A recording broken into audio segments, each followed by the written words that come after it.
Hello, this is Kenneth 14621, and I've got a video for you. Hope you enjoy.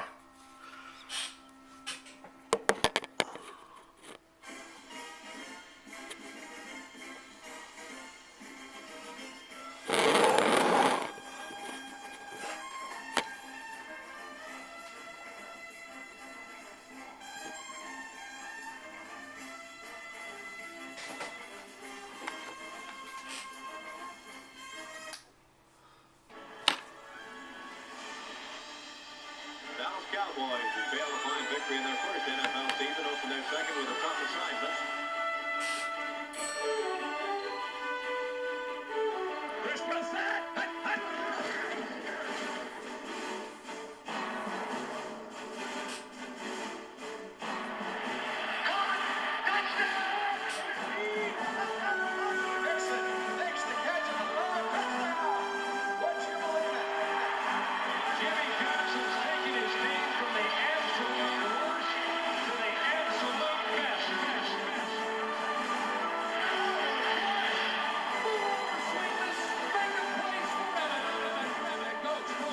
I want to introduce Will themselves, new head coach of the Dallas Cowboys.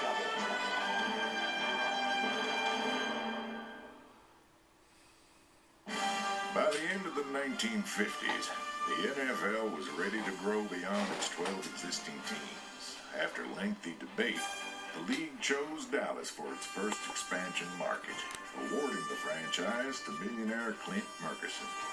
Tex Schramm's first move as general manager was finding a head coach for the new team called the Cowboys. He chose Giants assistant Tom Landry, then assembled a squad without the benefit of a single college draft choice. The fact was that we didn't have any football players. And when we went to the owners, they said, well, we'll give you 3 players off each team. So that's where we started. We got all the bad players, and you can imagine there wasn't many teams that could be, lower than we were. We had players not show up for practice. We had some not show up for games, and it was a different kind of a group. The Cowboys' first season was disastrous, but hardly dull to the football-crazy fans of Dallas. Back in those days, everything was exciting, even losses, because we were starting, we were struggling, and every day was a new experience. Obviously, when you're starting a new football team, you're looking for the first win, and the first year that eluded us.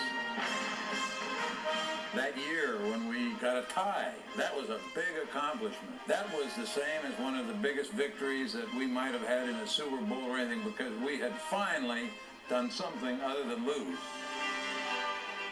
That first season, we lost 11 ball games. We tied 1.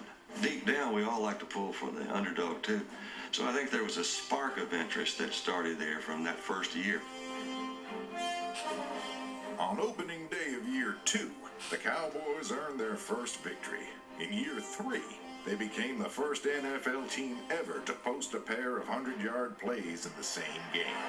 Philadelphia fighting back. King Hill, the quarterback, looking for McDonald. Mike Gector with the steal. He can fly. 20, 30. Gector is gone. 100 yards, and the Cowboys score again. The team's first great star was their very first draft choice, Bob Lilly, number 74, a homegrown defensive tackle from Texas Christian. Lilly did his best to execute the schemes of Landry's newfangled flex defense, and a rookie fullback named Don Perkins brought his coach's innovative multiple set offense to life. He was in the toughest times. Boy, when you were playing back in the 60s, 61, we didn't have much going for us. The guy was a remarkable runner, a great pass blocker, and one of our best players in our history. He was our primary back in the I formation, and you think most of the time your tailback would be the primary guy, but we didn't have anybody nearly as effective as Don was at running the ball. Even with Perkins Buzz and Lily playing at all pro levels, the Cowboys kept struggling through the early 60s. After 5 years, they still hadn't come close to posting a winning season, and Landry was more than a little concerned. 65, we were picked to win the Eastern Division by Sports Illustrated. We finished the first half of the year at 3-4. We lost to Pittsburgh up there the 7th game, and he said, I just felt like when I came here that the flex defense and multiple offense was going to be the offense and defense of the future. And he said, I feel like I've let y'all down, and he started weeping. And I don't know what that did, but I think it touched all of us, and that was the beginning of the Dallas Cowboys, really. Confusion. But on a brown slip, your play now is 57, wing down and in. The Cowboys rallied to finish 1965 at 7-7, then began a remarkable run of 20 straight winning seasons, a record that no other NFL team before or since has ever equaled.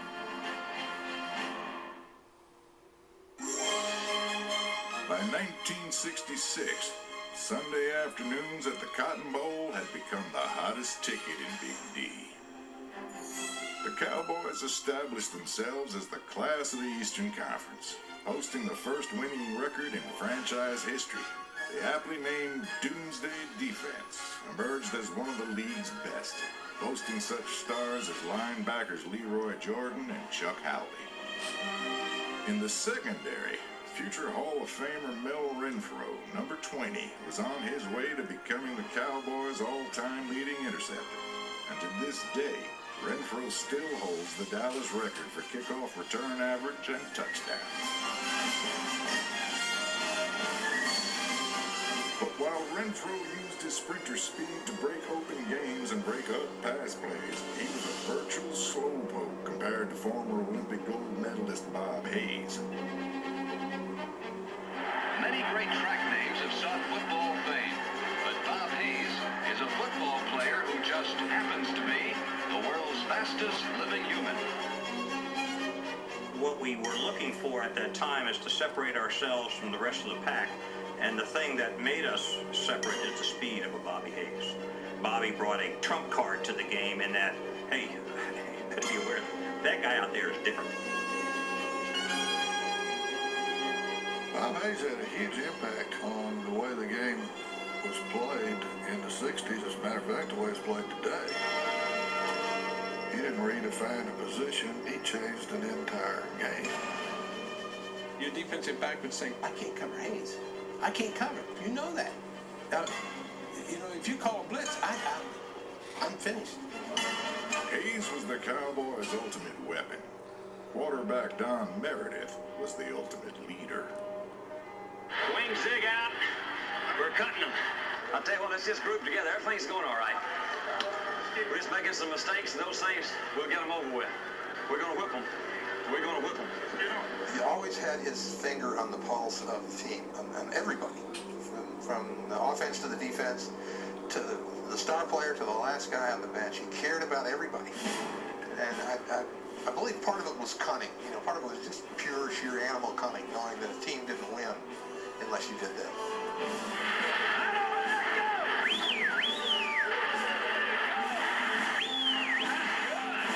Dandy Don led Dallas to consecutive league championship games against Green Bay, putting a scare in the Packers both times.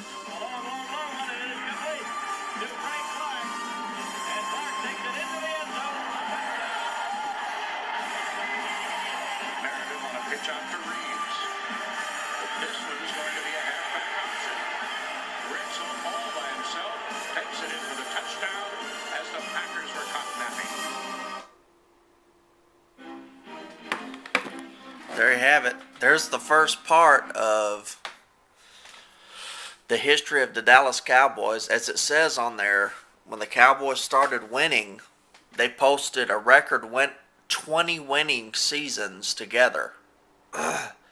That's a feat that has never before been beat or never since been matched or beat.